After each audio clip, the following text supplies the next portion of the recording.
Muy buenos días, bienvenidos de nuevo a Negocios Televisión. Comenzamos el espacio de las noticias, pendientes de la última hora, pendientes por supuesto de la actualidad. Las últimas palabras por parte de Mark Zuckerberg, el CEO de Facebook, que, ojo, porque acusa a la administración de Joe Biden de presionar para tapar noticias sobre el COVID. Vamos a mirar un día más a la detención del CEO de Telegram, Pavel Durov, ojo, porque se extienden 48 horas más esta detención, mientras Rusia sale al paso, dice que tienen que dar pruebas convincentes de los cargos que se le imputan, como saben, hasta 12 cargos que se anunciaban en el día de ayer. Muy pendientes también de lo que sucede en Oriente Medio, en concreto, más presión para Benjamin Netanyahu. Se habla de cortes en carretera. Las familias de los rehenes, como pueden imaginarse, que no aguantan más esta situación. Pendientes también del expresidente de Estados Unidos, Donald Trump, advertía en las últimas horas sobre una tercera guerra mundial, precisamente en Oriente Medio, mientras que el conflicto en Ucrania sigue escalando. La OTAN advierte a Rusia sobre los ataques en Ucrania que, como les contábamos ayer, también terminan entrando en territorio polaco, mientras precisamente hemos vivido nuevos ataques durante la última noche, hasta 90 misiles y drones, en un momento en el que Ucrania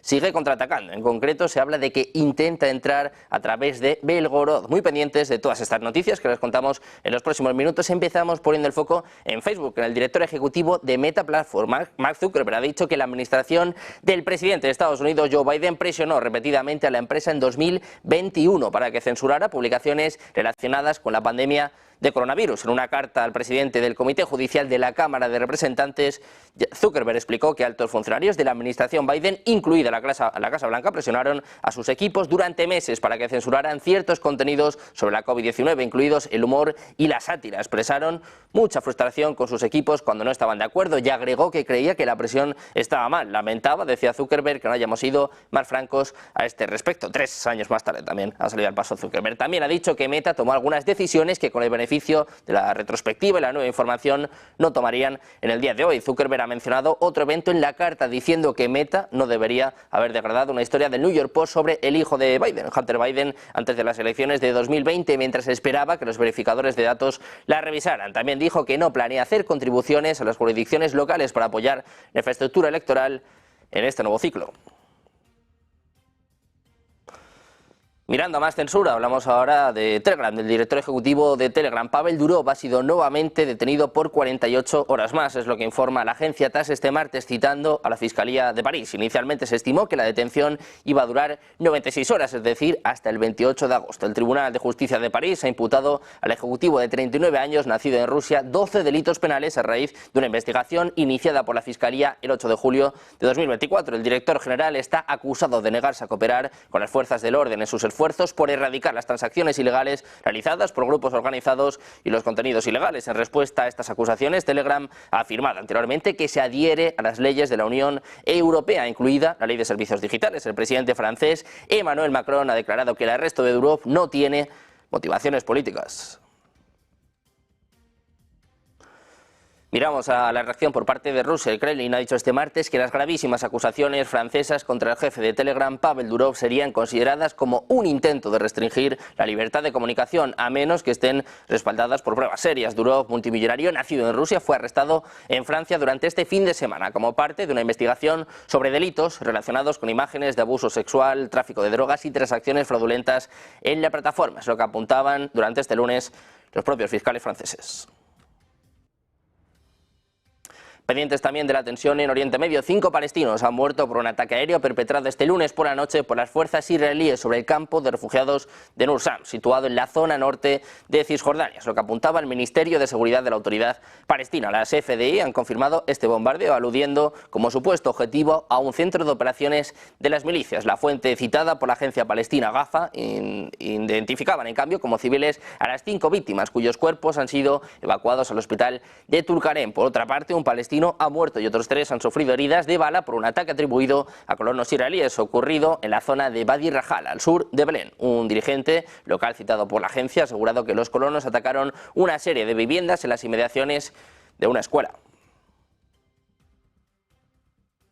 Miramos precisamente al otro bando. El grupo islamista de Hamas hizo un llamado a escalar la resistencia contra la ocupación israelí en Cisjordania y en Gaza, después de que anoche 5 palestinos, al menos uno de ellos milicianos, muriesen en un ataque israelí con dron en Tulkarem, en el norte de la Cisjordania ocupada, y uno de los puntos más calientes. Decía Hamas que su sangre pura no será en vano, sino que será un incentivo para la escalada de la resistencia y la continuación de sus operaciones heroicas. Es lo que apuntaba Hamas en un comunicado en su web divulgado a última hora de ayer, poco después de conocerse estos hechos. Además, Hamas reiteró que este tipo de incursiones militares israelíes más frecuentes y más letales en Cisjordania desde el inicio de la guerra en Gaza el pasado octubre no va a detener la marea de resistencia, ni tampoco, dijo, traerá seguridad y estabilidad a la ocupación, sino que incendiará la tierra bajo los pies de sus soldados y colonos. Miramos también a la presión sobre Netanyahu. Una veintena de familiares de los 105 rehenes que siguen a manos de Hamas en la franja de Gaza han cortado este martes con carteles y bengalas de mano la autopista Yalon en Tel Aviv para demandar un acuerdo de liberación al gobierno israelí. La principal pancarta que portaban los manifestantes decía: no hay acuerdo, abandonado, hay abandono, en alusión a lo que muchos israelíes consideran una falta de voluntad del primer ministro Benjamín Netanyahu. También portaban imágenes de algunos de los 6 rehenes cuyos cuerpos sin vida fueron recuperados el pasado 20 de agosto de un túnel en Yan Yunis, en el sur de Gaza, todos con heridas de bala según las autopsias. Pendientes también de la tensión entre China y Japón. El Ministerio de Relaciones Exteriores de China ha compartido en una conferencia de prensa este martes que el país se mantiene en contacto con Japón a través de los canales de trabajo existentes después del incidente del avión que tuvo lugar en el día de ayer. Ayer, como les contamos, un avión militar chino violó el espacio aéreo de Japón, una acción que este último país condenó enérgicamente. El Ministerio chino subrayó hoy que Pekín no tiene intención de invadir el espacio aéreo de ningún país. Miramos también a Francia, en este caso a su presidente. Emmanuel Macron se ha negado a nombrar un primer ministro de la alianza de izquierdas Nuevo Frente Popular y en su lugar va a iniciar este martes un nuevo ciclo de consultas con los partidos para intentar formar un nuevo gobierno. Es lo que está informando la oficina presidencial al darse cuenta de que un gobierno liderado por el NFP se enfrentaría inmediatamente a una moción de censura en la Asamblea Nacional por parte de los demás partidos que le impediría actuar. Efectivamente, el presidente ha decidido reunirse con los líderes políticos y dirigentes partidistas para discutir posibles vías de coalición y trabajo conjunto, aunque Macron asegura que su objetivo es que Francia no quede bloqueado ni debilitado. De acuerdo con Reuters, su decisión sugiere que no haya un final inminente a la vista para la crisis política del país después de que el mandatario convocara elecciones anticipadas que dieron lugar a un parlamento aún más difícil de manejar. Seguimos mirando, en este caso, a Estados Unidos. El expresidente Donald Trump ha lanzado un ataque mordaz contra la gestión del presidente Joe Biden del creciente conflicto en Asia Occidental entre Israel y Hezbollah. En una serie de publicaciones en las redes sociales, Trump criticó la aparente falta de liderazgo de Joe Biden y se burló de la postura de la vicepresidenta Kamala Harris sobre Israel, advirtiendo que su enfoque podría llevar a Estados Unidos a una tercera guerra mundial. La tensión se produce mientras Israel lleva a cabo ataques aéreos contra objetivos de Hezbollah y el grupo militante responde con disparos de cohetes. Con la estabilidad mundial en juego, las advertencias de Trump añaden urgencia a los esfuerzos diplomáticos y militares en curso en esta región. Look at what's going on right now with Ukraine. They're surging into Russia. Okay? You're going to end up in World War III, and it's going to be a bad one.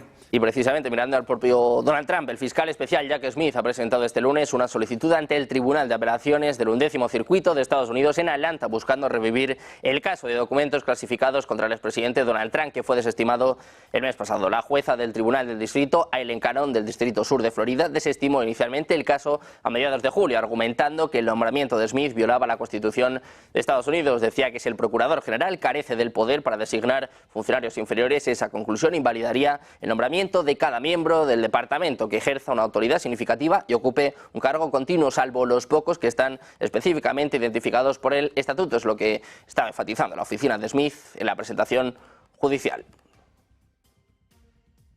Miramos también a la candidata Kamala Harris. Ha tomado una ventaja nacional de 7 puntos sobre Donald Trump según una nueva encuesta. La vicepresidenta continúa viendo aumentar su popularidad después de unirse a la candidatura demócrata el mes pasado tras la abrupta salida del presidente Joe Biden de su campaña de reelección. Se dice ahora que Harris lidera a su rival republicano por un 50% frente a un 43% en todo el país. Al menos esto es lo que muestra una encuesta en la Universidad Fairleigh Dickinson. El género y la raza juegan un papel central en el reciente éxito de Harris y según apuntan los encuestadores dicen que a Trump le va razonablemente bien entre los votantes no blancos. Es lo que apunta en un comunicado el profesor de la Universidad Dan Cassino. Sin embargo, señaló que su mayor apoyo la encuentra entre los hombres que tienen identidades tradicionalmente masculinas. Miramos ahora el conflicto entre Rusia y Ucrania. En concreto, ayer, como les contábamos, un objeto que entraba en el espacio aéreo de Polonia. La OTAN ha salido al paso. Indica que carece de información que apunte a que el objeto sin identificar que entró este lunes en el espacio aéreo de Polonia fuera parte de un ataque intencionado de Rusia, que, como les contamos, ha intensificado su ofensiva contra Ucrania. Pero, eso sí, la OTAN advierte al gobierno en Moscú que esos actos son irresponsables y potencialmente peligrosos. Decía literalmente, si bien no tenemos información que indique un ataque intencional por parte de Rusia contra los aliados, estos actos son irresponsables y potencialmente peligrosos. Es lo que apuntaba a la agencia EFE la portavoz de la Alianza Atlántica, Farah Daklara. Polonia informó hoy de que un objeto, probablemente un dron, entró a primera hora del día en su espacio aéreo en el momento de los ataques masivos rusos contra Ucrania. Es lo que recordaba la portavoz de la OTAN, que condenó enérgicamente estos ataques en curso contra civiles ucranianos e infraestructura civil.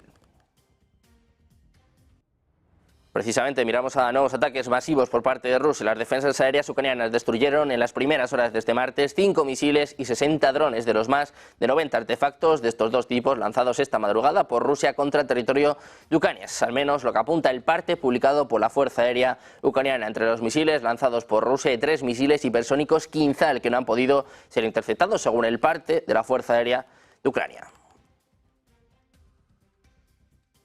Mientras tanto, el Ministerio de Defensa de Rusia ha afirmado este martes que los soldados ucranianos están siendo entrenados para utilizar munición química en los sistemas de artillería de fabricación occidental. El jefe de la División Biológica de las Fuerzas Armadas rusas, Igor Kirillov, ha dicho en una rueda de prensa que los militares rusos encontraron en el arsenal de Ucrania sustancias listas para su uso que, según él, contenían una mezcla a base de nitrato de talio que podría afectar al sistema nervioso central y periférico, así como al tracto gastrointestinal. Kirillov subrayó además que es necesario prestar atención a las posiciones ucranianas abandonadas y a la documentación encontrada en estos lugares, ya que supuestamente estos papeles contienen información sobre el manejo de munición de artillería cargada de sustancias químicas.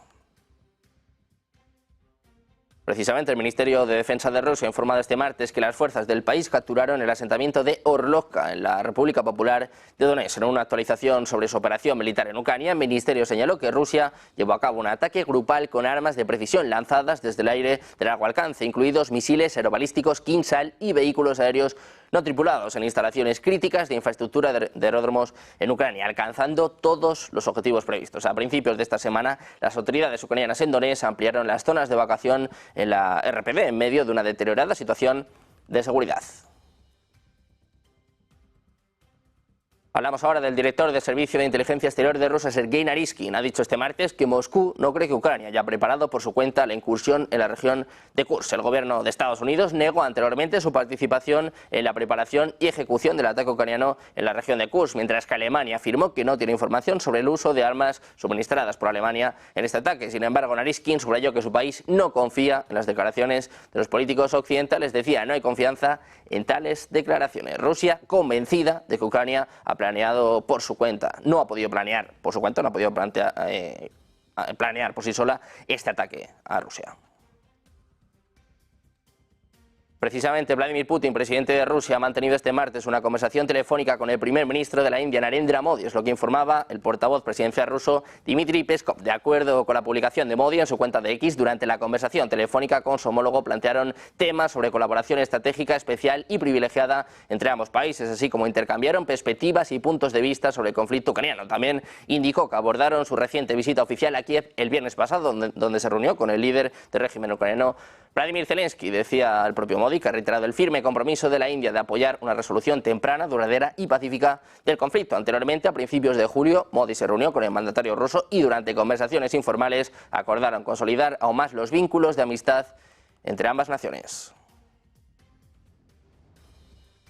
Pendientes también de la visita hoy de Rafael Grossi a Kursk, también las últimas actualizaciones en torno a Ucrania esperan una segunda cumbre de paz este año, en concreto en un país del sur global. Hacemos una pausa, 2 minutos y enseguida les contamos todo en Negocios Televisión.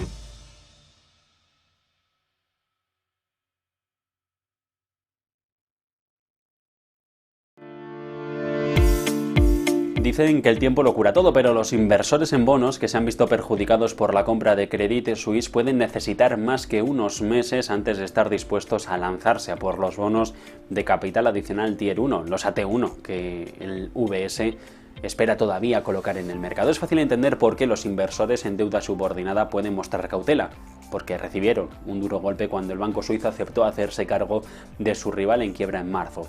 Títulos con un valor nominal de 17.000 millones de dólares que desaparecieron de un día para otro. Y lo que es peor, fueron borrados a pesar de que los accionistas consiguieron retener algo de valor, en un extraordinario vuelco de la jerarquía tradicional del capital. Los bonos AT1, los convertibles contingentes, los COCOs, se crearon a raíz de la crisis financiera de 2008. Era una forma en la que los bancos que colapsaran absorbieran las pérdidas, lo que hacía menos probable un rescate financiado por el contribuyente. Apuesta arriesgada, porque si un prestamista se mete en problemas, esta clase de bonos se pueden convertir rápidamente en capital o amortizarse por completo. Son de mayor riesgo y por eso ofrecen un mayor rendimiento que la mayoría de los emitidos con calificaciones crediticias similares, lo que los hace populares, sobre todo entre los que tienen dinero, los clientes institucionales. Por lo general, los tenedores de bonos, en el orden jerárquico, están arriba. Cuando un banco colapsa, los accionistas son los primeros que pierden, pero debido al cambio de las normas, por el caso Credit Suisse, ya nada está sobre seguro.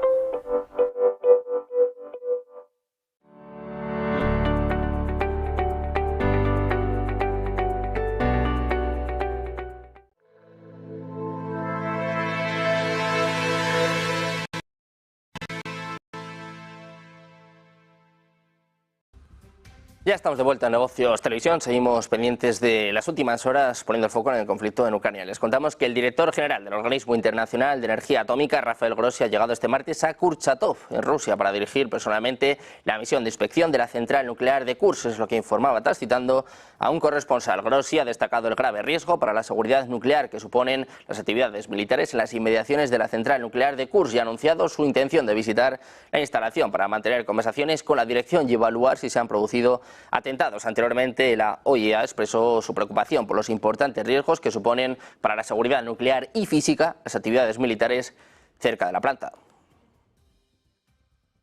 En Ucrania, las fuerzas ucranianas están intentando abrirse paso en la área de Nokotecha, en el puesto de control de Sebequino en la región rusa de Belgorod, es lo que apuntan fuentes a los canales de Telegram Más y SOT. Según el canal de Telegram SOT, los soldados ucranianos se acercaron a la frontera en 8 vehículos de combate blindados y actualmente se está produciendo un combate entre ellos y los guardias fronterizos rusos. Mientras tanto, el canal de Telegram Más informó citando comunicaciones de radio interceptadas que mercenarios extranjeros de Georgia, Polonia y Estados Unidos están ayudando a las tropas ucranianas a atravesar los puestos de control fronterizos.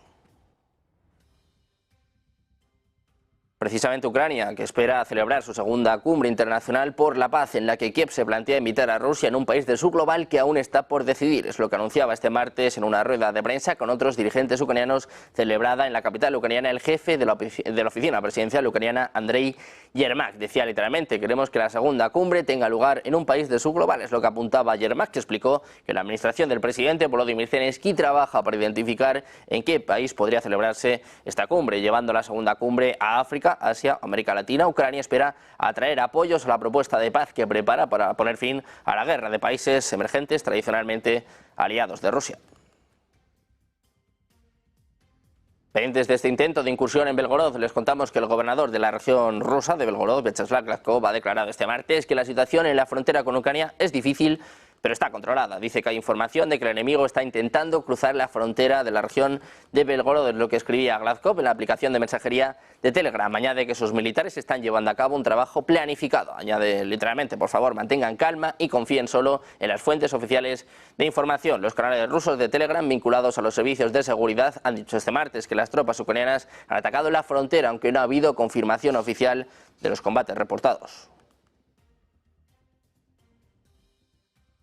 Miramos también a los mercados. Las principales bolsas europeas han abierto con alzas este martes tras conocerse los últimos datos económicos de Alemania que los inversores siguen analizando. Ahora todas las miradas están centradas en los informes de inflación de Alemania y España, cuya publicación está prevista para este 30 de agosto. Se espera que ambas cifras disminuyan en términos anuales. El DAX abría con subidas del 0,11%, mientras el Eurostoxx abría con avances del 0,13%. Mientras tanto, el CAC 40 parisino avanzaba un 0,12%. Total Energies era el índice con mejor comportamiento de ambos índices, con subidas del 0,87%. El FTSE 100 subía un 0,42%, mientras que Pershing Square subía un 2,25%. También miramos al euro y a la libra, que cotizaban estables frente al dólar, cotizando a 1,11 y a 1,31 respectivamente. Y andamos más en los datos de Alemania. El Producto Interior Bruto ajustado por precios, temporada y calendario disminuyó un 0,1% en el segundo trimestre de 2024 en comparación con el trimestre anterior. Es lo que apunta la Oficina Federal de Estadística del país de Statis en su informe final publicado este martes. La cifra coincide con la de la primera estimación. El documento atribuye la contracción principalmente a una caída significativa de la formación bruta de capital fijo. Dice este informe que tampoco hubo contribuciones positivas del comercio exterior, es lo que señala precisamente el informe. En términos interanuales, el PIB ajustado por precios aumentó un 0,3%. Ajustado por precios y efectos del calendario, el dato se mantuvo sin cambios respecto al mismo trimestre de 2023. Pendientes además de más datos, hoy en Alemania se espera que la confianza del consumidor alemán sufra un golpe significativo en septiembre y se sitúe en menos 22, 3,4 puntos menos que la cifra revisada de agosto de menos 18,6. Es lo que muestra un informe conjunto publicado este martes por el Instituto de Investigación de Mercado GfK y el Instituto de Decisiones de Mercado de Nuremberg. Se prevé que el indicador de expectativas económicas baje 7,8 puntos y se sitúe en 2. Dice que el debilitamiento de la economía, los planes de reducción de puestos de trabajo en la industria alemana, el aumento de las cifras de insolvencia y el creciente peligro de recesión inquietan a los consumidores y aumentan el pesimismo económico para los próximos 12 meses. Se prevé que el indicador de expectativas de ingresos baje 16,2 puntos hasta los 3,5. Dice el informe que la euforia de los consumidores alemanes provocada por la Eurocopa de fútbol parece haber sido solo un breve estallido y se ha disipado al final del torneo. Además, las noticias negativas sobre la seguridad laboral están haciendo que los consumidores sean más pesimistas y parece poco probable que se produzca una rápida recuperación de la confianza de los consumidores, es lo que señala Rolf Buerke, el experto en consumo del NIM. Pendientes también de la sesión asiática, los principales índices bursátiles de la región Asia-Pacífico cotizaron de forma mixta durante la sesión de la tarde de este martes, mientras los inversores evaluaban los últimos acontecimientos regionales. En concreto, un avión militar chino que, como les contamos antes, violó brevemente el espacio aéreo japonés, mientras que el secretario jefe del gabinete japonés, Yoshimasa Hayashi, ha calificado esta acción de totalmente inaceptable. Además, el secretario de Defensa de Filipinas, Gilberto Teodoro, dijo que China es el mayor perturbador de la paz en el sudeste asiático. En el ámbito empresarial se espera que Toyota y Bayerische Motorenwerk amplíen su colaboración en materia de vehículos eléctricos de pila de combustible. Hemos visto subidas del 0,33% para el Nikkei de Japón, mientras que el Hansen sumaba un 0,07%. El Kospi Composite de Corea del Sur bajaba 2 décimas, un 0,23%, mientras que el S&P ASX 200 de Australia bajaba un 0,20%. En China continental, el Shanghai Composite caía un 0,34% y el Shenzhen Composite perdía algo más de un punto porcentual, 1,07%. El dólar subía algo más de unas centésimas, un 0,08%, frente al yen situándose en 144,65.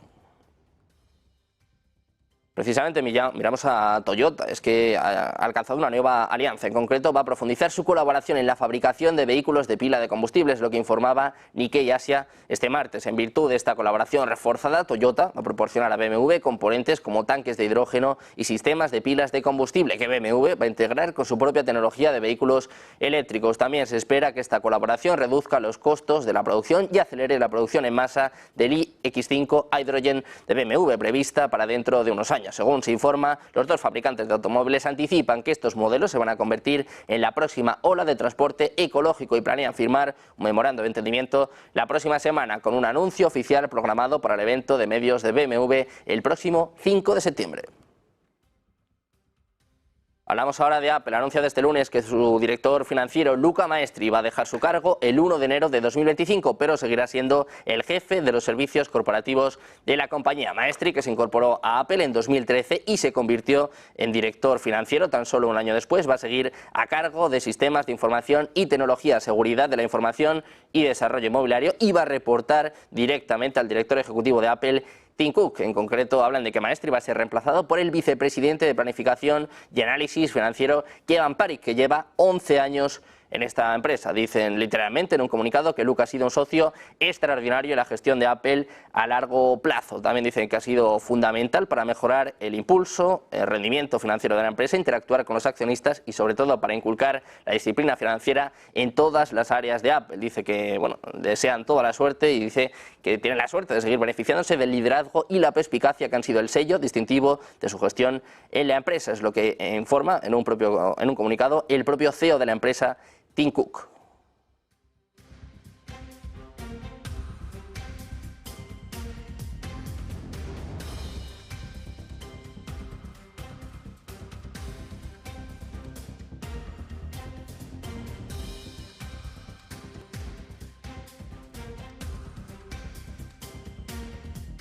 Y precisamente hablando de economía, llega el momento de repasar los principales medios económicos, como siempre, de la mano de CaixaBank. CaixaBank patrocina el resumen de prensa. CaixaBank, tú y yo, nosotros.